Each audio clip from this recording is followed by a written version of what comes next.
तो दोबारा से वीकेंड आ चुका है और इसका मतलब ये है कि हमें वांडा विजन का नया एपिसोड देखने को मिला है। और लिटरली इस एपिसोड को देखने के बाद मैं चीखें मार रहा था और चिल्ला रहा था। मतलब मुझे समझ में नहीं आ रहा है कि मार्वल स्टूडियोज़ वाले हर एक एपिसोड के अंदर इस तरह का क्लिफ हैंगर किस तरह से बना सकते हैं कि हर एक एपिसोड के अंदर अगले एपिसोड के लिए उससे ज़्यादा एक्साइटमेंट पैदा हो जाती है।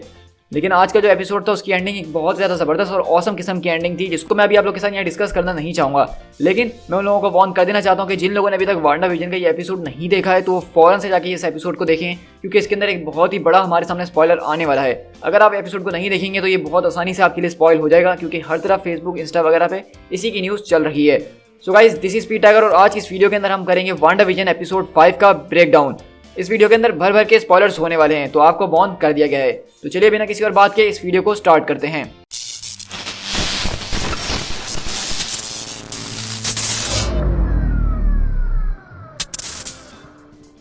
तो कहानी की शुरुआत हमारे पास होती है यहाँ पे वांडा और विजन के साथ, और अब हम देख रहे हैं कि रियलिटी बदल चुकी है, जिसका मकसद ये है कि अब हमारे पास 80s का एरा चल रहा है। हर चीज़ कलर के अंदर आ चुकी है और हमें फुल 80s वाली वाइब्स आ रही हैं। लेकिन मज़े की बात यहाँ पे ये है कि हम देख रहे हैं कि वांडा और विजन के जो ट्विंस बच्चे हैं वो काफ़ी ज़्यादा बड़े हो गए हैं। मतलब लास्ट एपिसोड में वो सिर्फ पैदा हुए थे, लेकिन अब ऐसा लग रहा है कि तकरीबन वो 6 महीने या 1 साल के हो चुके हैं। लेकिन हम यहाँ पे देखते हैं कि ये वो बच्चे बहुत ज़ोर ज़ोर से रो रहे होते हैं, जिनको वो चुप कराने की हर एक कोशिश करते हैं, लेकिन वो उनसे चुप नहीं होते हैं। और वो अब तंग आ चुके थे अपने बच्चों से कि उनको कैसे चुप कराया जाए। लेकिन वहाँ पे हम देखते हैं कि अचानक दरवाज़ा खुलता है घर का और अचानक एग्नेस वहाँ पे आ जाती है उनकी बेबी सीटर का काम करने के लिए। इस पूरे के पूरे एपिसोड के अंदर हमें एग्नेस के हवाले से बहुत ज़्यादा चेंजेस देखने को मिली हैं। हमने इस पूरे के पूरे एपिसोड के अंदर इस बात को नोट किया है कि एग्नेस हमेशा तब उनके सामने आ जाती है जब उनको किसी चीज़ की ज़रूरत होती है, और वो वही चीज़ लेकर आती है जिसकी उसको ज़रूरत होती है। जैसे कि यहाँ पे ये बच्चे रो रहे थे और सो नहीं रहे थे, तो एग्नेस इनको चुप करवाने के लिए आ गई। लेकिन हमने देखा कि एग्नेस और यहाँ पे वांडा के बीच एक कन्वर्सेशन होती है, जिसके अंदर विजन और हम व्यूवर्स बिल्कुल कंफ्यूज होकर रह जाते हैं कि ये अभी हुआ क्या है।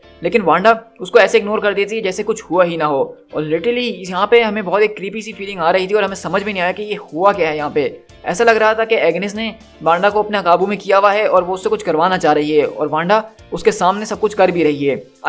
वांडा यहाँ पे अपनी सारी की सारी एबिलिटी, सारा का सारा मैजिक उसी के सामने कर रही है। और विजन इस बात से परेशान है कि वांडा ऐसा क्यों कर रही है। तो वांडा उसके जवाब में सिर्फ यही कह रही है कि मैं अब छुप छुप के थक चुकी हूँ, और एग्नेस उसको हमारे बारे में तकरीबन हर एक चीज़ ही पता है और वो किसी को नहीं बताने वाली है। तो हम यहाँ पे देख रहे हैं कि एग्नेस और वांडा के बीच कुछ अजीबोगरीब रिलेशन चल रहा है, जिसके बारे में ना हम व्यूवर्स को पता है और ना ही विजन को पता है। ये तो हमारा एपिसोड का प्रोलॉग था। इसके बाद हमारा एपिसोड का इंट्रो आता है, जो कि एक क्लासिकल 80s स्टाइल में बना हुआ है, जिसमें हम देखते हैं कि वांडा और विजन की जो है हमें बचपन की तस्वीरें दिखाई जा रही होती हैं कि वो किस तरह से बड़े हुए हैं, और साथ में हम देखते हैं कि जो बच्चे होते हैं वो भी अब बड़े हो चुके हैं, तो उनकी भी हमें पिक्चर्स वगैरह दिखाई जा रही होती हैं कि वो कैसे बड़े हुए हैं। मतलब हमने देखा था कि एक पल में जो बच्चे थे वो छोटे से झूले के अंदर रो रहे थे, और अगले पल जब वांडा विजन पीछे पलट के देखते हैं तो वो 5 साल के भी हो जाते हैं। तो आप देख रहे हैं कि इनके बच्चों के पास भी उसी तरह की सुपर पावर्स हैं जिस तरह वांडा के पास हैं। वो अपनी मर्जी से अपने आप को चेंज कर रहे हैं। इस तरह हमारे इंट्रो के बाद हम शिफ्ट होते हैं अपनी ओरिजिनल रियलिटी के अंदर, जिस वक्त हम देखते हैं कि सॉर्ड के कैंप के अंदर मोनिका रैम्बो के ऊपर हर एक एक्सपेरिमेंट, हर एक चेकअप किया जा रहा है, टेस्ट किया जा रहा है कि उसके अंदर किसी किस्म की रेडिएशन तो नहीं है या उसके अंदर कोई बदलाव आया हो।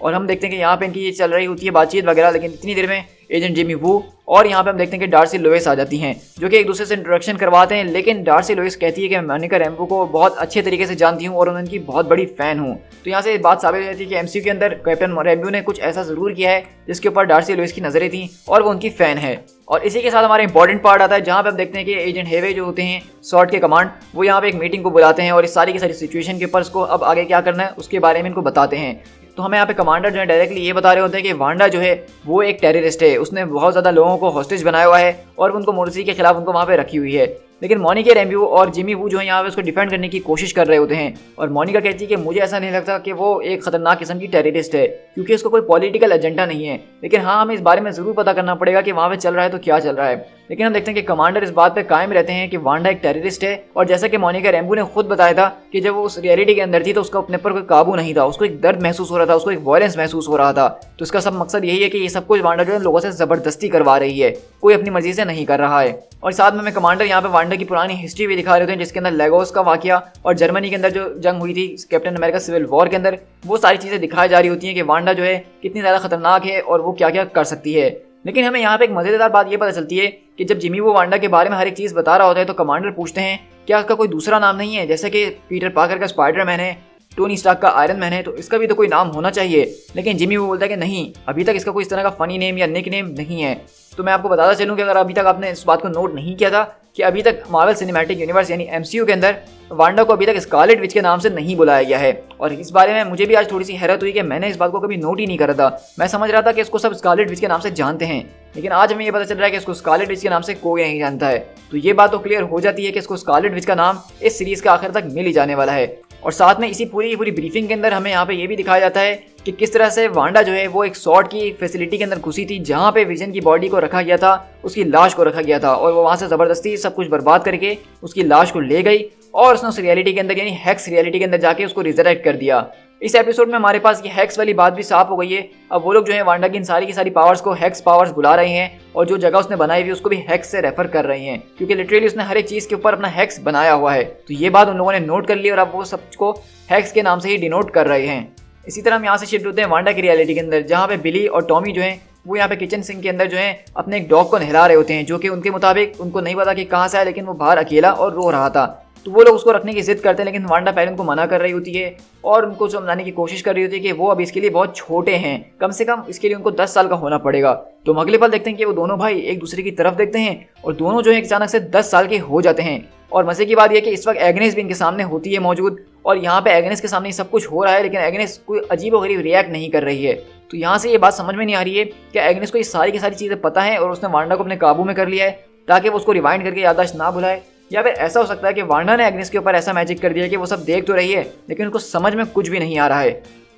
इस पूरी की पूरी डिस्कशन में हमें यहाँ में ये भी बताया जाता है कि वांडा के पेरेंट्स कौन थे जिनकी मौत हो गई थी, और उनका नाम हमें एरिना और ओलेग बताया जा रहा है, ओलेग मैक्सिमोव। तो यहाँ से ये बात साबित हो जाती है कि यहाँ पे MCU के अंदर मैग्नीटो यानी कि एरिक लेंशर को जो है इनका फादर नहीं दिखाया गया है। यह हो सकता है कि यहाँ पे यही आदमी मैग्नीटो है MCU का, या इस तरह का कुछ भी हो सकता है, अभी के लिए हम कुछ कंफर्म से नहीं कह सकते हैं। लेकिन यहीं से हमारी कहानी शिफ्ट होती है दोबारा मोनिका रैम्बो के पास, जो कि सब चीज़ों के ऊपर रिसर्च कर रही होती है जो अभी भी उसने एक्सपीरियंस किया है। और यहाँ से उसकी बातों से लग रहा है कि ये वापसी उस रियलिटी के अंदर वापसी एंटर करना चाहती है ताकि जाके और ज़्यादा चीज़ें पता लगाए और वांडा की मदद कर सके, क्योंकि यहाँ पे सॉर्ड के लोग ने तो उसको टेररिस्ट डिक्लेयर कर दिया और उसके खिलाफ जंग करना चाहते हैं, जो कि लिटरली स्टूपिड सी बात है। क्योंकि यहाँ पे ये लोग इसी बात को डिस्कस कर रहे होते हैं कि वांडा इतनी पावरफुल है कि उसने थैनोस को अकेले ही निपटा दिया था अगर उसने अपनी फोर्सेस को गोलाबारी करने के लिए ना बोला होता। लेकिन वहीं पे हम देखते हैं कि जिमी वो बोलता है कि नहीं, मैं इस बात को नहीं मानता हूँ, मेरे ख्याल से कैप्टन मार्वल के पास भी उसकी टक्कर की ताकत थी।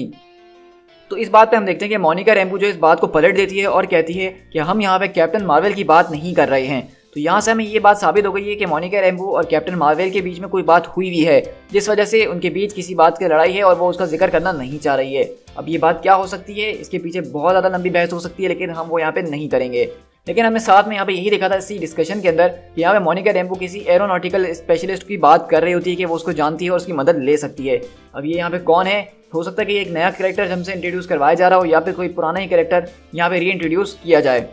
साथ में देखते हैं कि मोनिका रैम्बो अपने उस कॉस्ट्यूम के ऊपर नजर डालती है जो कि उसने उस रियलिटी के अंदर पहना हुआ था, और जब उसके ऊपर बुलेट्स फायर करती है तो वो बुलेट प्रूफ होता है। तो उससे मोनिका रैम्बो में बताती है कि जब मैं उस रियलिटी के अंदर घुसी थी और जो कपड़े मैंने पहने हुए थे वो 87% केवलार से बने हुए थे, जो कि एक बुलेट प्रूफ मटेरियल है। तो इसका मकसद ये है कि वांडा की रियलिटी में जो कोई भी चीज़ जाती है वो उसको चेंज नहीं करती है, बल्कि उसी के ऊपर उसको रीराइट कर देती है, उसकी शक्ल बदल देती है। वो रियलिटी के ऊपर रियलिटी को ओवरराइड कर रही है। तो वो लोग इसके बारे में सोचने की क्या हुआ अगर हम ऐसी चीज़ को भेजें जो कि उस रियलिटी से मैच कर जाए और वो बदले ही ना। इसी तरह वो फैसला करते हैं कि 80s के ज़माने का ड्रोन जो उस रियलिटी के अंदर भेजा जाए, क्योंकि वो उस वक्त 80s की रियलिटी चल रही है और वो उसमें सक्सेसफुल भी होते हैं। लेकिन यहीं पे हम देखते हैं कि जब वो एक तरफ वो ड्रोन भेजने की तैयारी कर रही होती है मोनिका रैम्बो, और वहीं पे हम देखते हैं कि विजन अपनी उस रियलिटी के अंदर ऑफिस के काम में लगा होता है, तो अचानक उसके कंप्यूटर पे एक सॉर्ड की तरफ से ईमेल आती है जिसमें उसको इस बारे में बताया जा रहा था कि डार्सी लोविस की फाइंडिंग ने जो है पता लगाया है मैक्सिमम एनोमली के बारे में, और तुम्हारी चारों तरफ अजीब व गरीब रेडिएशन भरी हुई है, और वेस्ट व्यू के अंदर जो लोग रह रहे हैं उनको इस बारे में कुछ भी नहीं पता। तो हम देखते हैं कि यहाँ पे विजन को कोई खुफिया मैसेज भेज रहा है सॉर्ड की तरफ से। अब हो सकता है कि ये मोनिका रैम्बो का ही काम हो, या फिर ये कोई और सॉर्ड की तरफ से इसको मैसेज भेजने की कोशिश कर रहा है। लेकिन इसके नतीजे में होता ही है कि विजन का जो दोस्त नॉन इसका जो कलीग है वो उसके ऊपर हाथ लगा के उसकी याददाश्त वापसी ले आता है, और वो एकदम यहाँ पे घबराया हुआ होता है, वो एकदम परेशान होता है और डरा हुआ होता है, और बोलता है कि इस वक्त मैं बहुत ज़्यादा तकलीफ के अंदर हूँ वांडा, तुम्हें उसको रोकना ही होगा किसी भी कीमत में, वो हमें ये सब करने में फोर्स कर रही है। लेकिन वो आदमी इस वक्त इतना ज़्यादा पेन के अंदर होता है, इतना ज़्यादा स्ट्रेस में होता है कि विजन से देखा नहीं जा रहा होता, और वो उसको उसी रियलिटी के अंदर वापसी नॉर्मल कर देता है। लेकिन यहाँ से विजन को ये बात पता चल चुकी है कि वांडा जो कर रही है यहाँ पे लोगों के साथ वो बहुत ही ज़्यादा गलत है, और अब वो चुप नहीं रहने वाला है।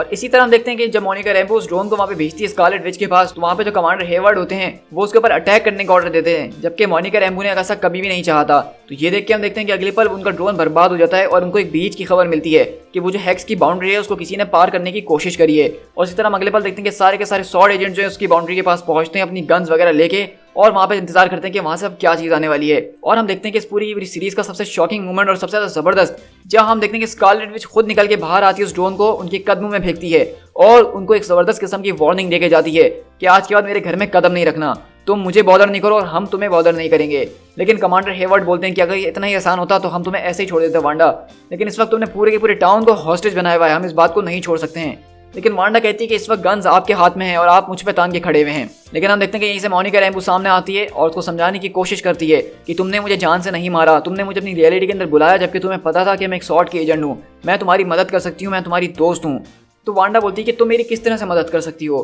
तो मोनिका पूछती है कि तुम मुझे ये बताओ कि तुम्हें चाहिए क्या। तो वांडा बोलती है कि मुझे जो चाहिए वो मेरे पास ऑलरेडी है, लेकिन अब मैं उसको किसी भी कीमत पे खोने नहीं वाली हूँ। और वो यहाँ पे बात कर रही है अपनी परफेक्ट लाइफ की जो उसने विजन के साथ इस रियलिटी के अंदर बनाई है। अब वो उसको प्रोटेक्ट करना चाहती है किसी भी कीमत के ऊपर। और यहीं से अगले पल हम देखते हैं कि वांडा अपना हेक्स मैजिक इस्तेमाल करती है और वहाँ के जो सारे के सारे गार्ड्स होते हैं वो उल्टा उन्हीं के खिलाफ हो जाते हैं। और वो यहाँ पे जबरदस्त किस्म की वार्निंग देके वापसी अपनी रियलिटी में जाती है। और हम देखते हैं कि वो अपनी रियलिटी के जो बैरियर्स होते हैं उनको और ज़्यादा स्ट्रॉन्ग कर देती है ताकि उसको कोई चीर ना सके अब। और उसके बाद ही हमें इस एपिसोड का कमर्शियल देखने को मिलता है जो कि एक पेपर टॉवल के ऊपर होता है और वो उसका नाम होता है लागोस। तो लागोस दरअसल उस सिटी का नाम है जो नाइजीरिया के अंदर थी, जहाँ पे सिविल वॉर के इवेंट में वांडा से वो मिसहैप हुआ था जिसके अंदर बहुत ज़्यादा लोग मारे गए थे और सोकोविया अकॉर्ड वाली कहानी चलना शुरू हुई थी। तो ये भी वांडा की लाइफ में एक इंपॉर्टेंट चीज़ है और इसी वजह से लागोस का नाम यहाँ पे उसने दिखाया है हमें। लेकिन हम यहीं पे साथ में देख रहे होते हैं कि यहाँ पे बिली और टॉमी का जो डॉग होता है वो खो जाता है इस पूरे के पूरे वेस्ट व्यू के टाउन के अंदर और वो उसको ढूंढ रहे होते हैं। लेकिन वो कुत्ता हमें दिखता है एग्निस की गोद में जिसको उसने लपटा हुआ होता है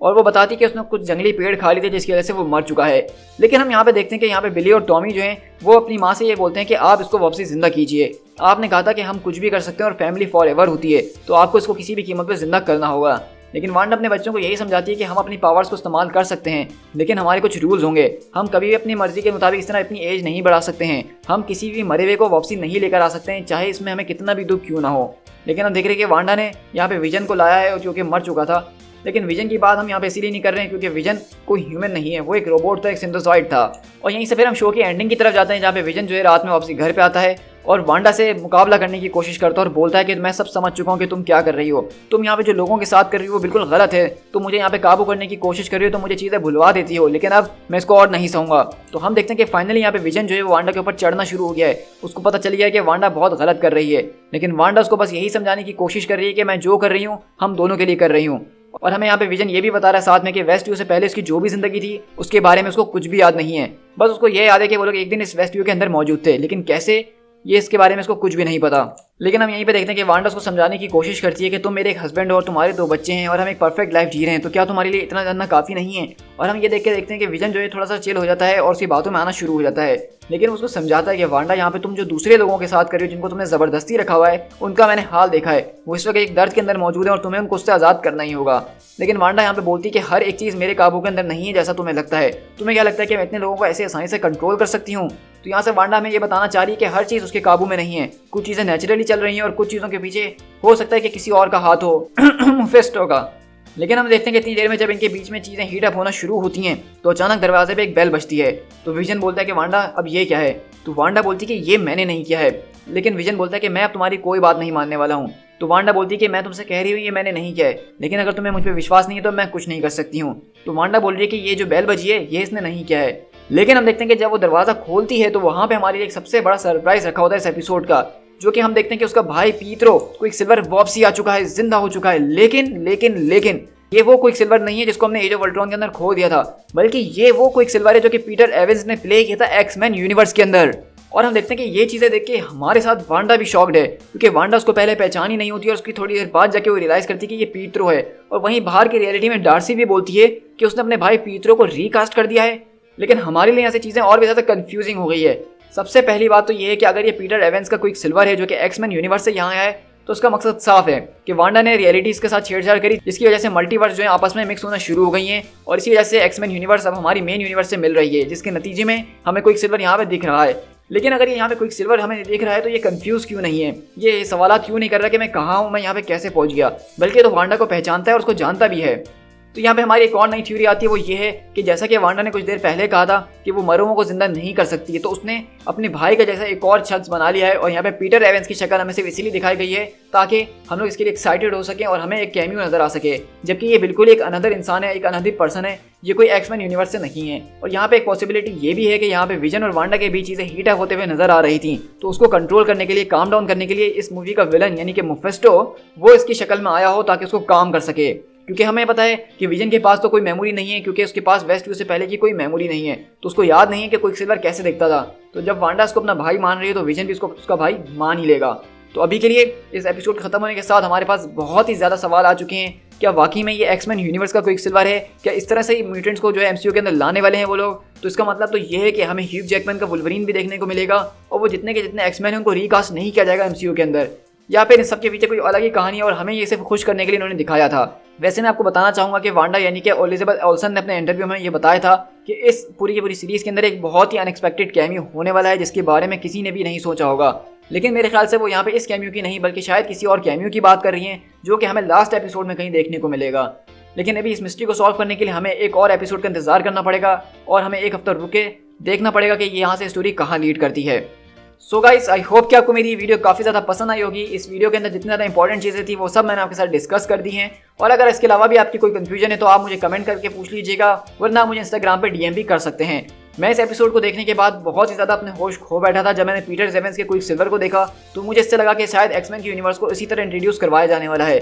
लेकिन फिर मैंने सोचा कि नहीं, मार्वल वाले हमेशा वही करते हैं जो हम सोच रहे होते हैं, और इस वक्त हम सोच रहे हैं कि एक्समैन यूनिवर्स आ रही है तो मतलब इसका कुछ उल्टा ही होने वाला है। तो इसलिए अपनी एक्सपेक्टेशंस को बिल्कुल उल्टा रख के सोचिए और मार्वल आपके साथ वही करेगा हमेशा की तरह। सो गाइस, आई होप कि आपको ये वीडियो पसंद आई होगी। इस वीडियो को ज़्यादा से ज़्यादा लाइक कीजिएगा और अपने दोस्तों के साथ शेयर जरूर कीजिएगा। और अगर आपने अभी तक मेरे चैनल को सब्सक्राइब नहीं किया तो इंतजार किस बात का है। हम हर हफ्ते इसी तरह वांडाविजन के एपिसोड्स का ब्रेक डाउन करते हैं और उसके अलावा कॉमिक बुक्स हम अपने चैनल पर रोजाना शेयर कर ही रहे होते हैं। सो गाइस, अगर आप हमारे इस ऑसम चैनल का हिस्सा बनना चाहते हैं तो फौरन से सब्सक्राइब का बटन दबाइए और साथ ही साथ बेल आइकन जरूर दबा दीजिएगा, ताकि जब भी मैं नेक्स्ट एपिसोड अपलोड करूं तो उसका नोटिफिकेशन आपको फौरन से मिल जाए। So guys, this is speed tiger, मिलते हैं नेक्स्ट एपिसोड के साथ। Till then, thank you so much.